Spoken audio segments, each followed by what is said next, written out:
ਅਗਲੀ ਖਬਰ ਕਰਦੇ ਜਾਈਏ ਨਬਰਾਸਕਾ ਤੇ ਸਾਊਥ ਕੈਰੋਲੀਨਾ ਦੇ ਵਿੱਚ ਜਿਹੜੇ ਐਂਟੀ ਅਬੋਰਸ਼ਨ ਬਿੱਲ ਆ ਉਹ ਕਿਹਾ ਜਾ ਰਿਹਾ ਵੀ ਉਹ ਜਿਹੜੇ ਮੈਜਰ ਆ ਉਹ ਫੇਲ ਹੋ ਗਏ ਨੇ। ਜਿਹੜੇ ਮੈਜਰ ਇਹਦੇ ਨਾਲ ਕਹਿੰਦੇ ਵੀ ਕਾਫੀ ਅਬੋਰਸ਼ਨ ਆ ਉਸ ਨੂੰ ਰਿਸਟ੍ਰਿਕਟ ਕਰ ਦੇਣਾ ਸੀਗਾ, ਉਹ ਉੱਥੇ ਇਵੈਂਚੁਅਲੀ ਫੇਲ ਹੋ ਗਏ। ਨਬਰਾਸਕਾ 'ਚ ਇਸ ਨੂੰ ਹਾਰਟਬੀਟ ਐਕਟ ਆਖਿਆ ਜਾ ਰਿਹਾ ਸੀ, ਜਿਸ ਦੇ ਵਿੱਚ 6 ਹਫ਼ਤੇ ਤੋਂ ਬਾਅਦ ਦੇ ਵਿੱਚ ਕਿਸੇ ਵੀ ਤਰੀਕੇ ਦੇ ਅਬੋਰਸ਼ਨ ਦੇ ਉੱਤੇ ਬੈਨ ਦੀ ਗੱਲ ਰੱਖੀ ਗਈ ਸੀ। ਉਹਦੇ ਵਿੱਚ ਐਕਸੈਪਸ਼ਨ ਸੀਗੀ ਰੇਪ ਜਾਂ ਇਨਸੈਸਟ ਨੂੰ ਛੱਡ ਕੇ, ਜਾਂ ਜੇ ਮਾਂ ਦੀ ਜਾਨ ਬਚਾਉਣੀ ਪਵੇ ਤਾਂ ਫਿਰ ਇਸ ਦੇ ਵਿੱਚ ਅਬੋਰਸ਼ਨ ਦੀ ਅਲਾਉਡ ਸੀਗਾ। ਪਰ ਇਹ ਜਿਹੜਾ ਲੈਜਿਸਲੇਚਰ ਦੇ ਵਿੱਚ ਬਿੱਲ ਰਹਿ ਗਿਆ ਆ, ਕਹਿੰਦੇ ਵੀ 15 ਦੇ ਮੁਕਾਬਲੇ 32 ਵੋਟਾਂ ਦੇ ਨਾਲ ਇਸ ਬਿੱਲ ਦੇ ਉਲਟ ਵੋਟ ਪਈ ਆ। ਉਧਰ ਸਾਊਥ ਕੈਰੋਲੀਨਾ ਦੀ ਸੈਨੇਟ ਦੇ ਵਿੱਚ ਹਿਊਮਨ ਲਾਈਫ ਪ੍ਰੋਟੈਕਸ਼ਨ ਐਕਟ ਦੇ ਅਧੀਨ ਜਿਹੜਾ ਇਹ ਬਿੱਲ ਲਿਆਂਦਾ ਗਿਆ ਸੀ, ਇਸ ਦੇ ਵਿੱਚ ਵੀ ਅਬੋਰਸ਼ਨਸ ਦੇ ਉੱਤੇ ਬੈਨ ਲੱਗਣਾ ਸੀਗਾ, ਤੇ 21 ਦੇ ਮੁਕਾਬਲੇ 22 ਵੋਟਾਂ ਦੇ ਨਾਲ ਇੱਥੇ ਬਿਲਕੁਲ ਇੱਕ ਵੋਟ ਦਾ ਹੀ ਸਿਰਫ ਫਰਕ ਰਿਹਾ ਆ। ਤੇ ਇਹ ਜਿਹੜੇ ਅਬੋਰਸ਼ਨ ਦੇ ਉੱਤੇ ਬੈਨ ਆ, ਇਸ ਨੂੰ ਜਿਹੜਾ ਇੱਥੇ ਫੇਲ ਹੋ ਗਿਆ।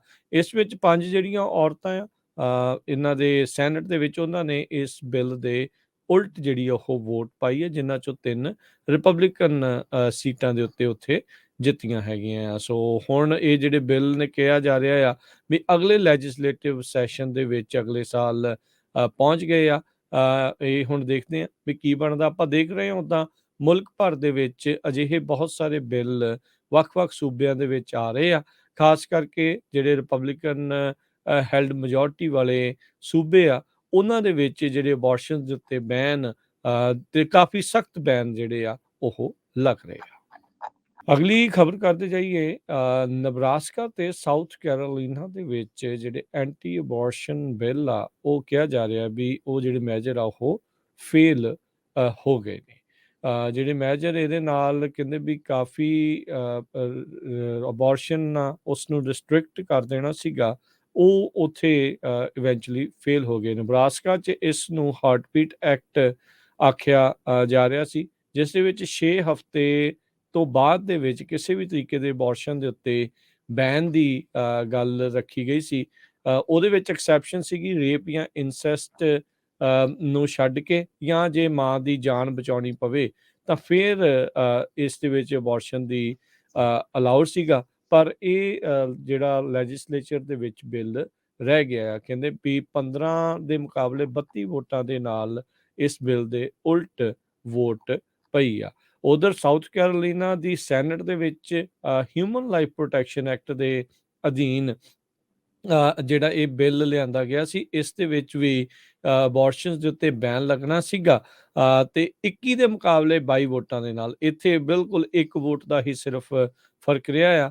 ਤੇ ਇਹ ਜਿਹੜੇ ਅਬੋਰਸ਼ਨਸ ਦੇ ਉੱਤੇ ਬੈਨ ਆ, ਇਸ ਨੂੰ ਜਿਹੜਾ ਇੱਥੇ ਫੇਲ ਹੋ ਗਿਆ।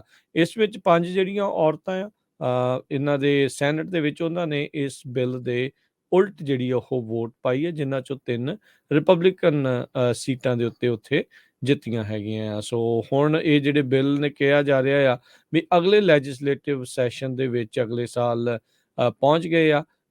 ਇਹ ਹੁਣ ਦੇਖਦੇ ਆ ਵੀ ਕੀ ਬਣਦਾ। ਆਪਾਂ ਦੇਖ ਰਹੇ ਹਾਂ ਉੱਦਾਂ ਮੁਲਕ ਭਰ ਦੇ ਵਿੱਚ ਅਜਿਹੇ ਬਹੁਤ ਸਾਰੇ ਬਿੱਲ ਵੱਖ-ਵੱਖ ਸੂਬਿਆਂ ਦੇ ਵਿੱਚ ਆ ਰਹੇ ਆ, ਖਾਸ ਕਰਕੇ ਜਿਹੜੇ ਰਿਪਬਲਿਕਨ ਹੈਲਡ ਮੈਜੋਰਟੀ ਵਾਲੇ ਸੂਬੇ ਆ, ਉਹਨਾਂ ਦੇ ਵਿੱਚ ਜਿਹੜੇ ਅਬੋਰਸ਼ਨ ਦੇ ਉੱਤੇ ਬੈਨ ਤੇ ਕਾਫੀ ਸਖਤ ਬੈਨ ਜਿਹੜੇ ਆ ਉਹ ਲੱਗ ਰਹੇ ਆ।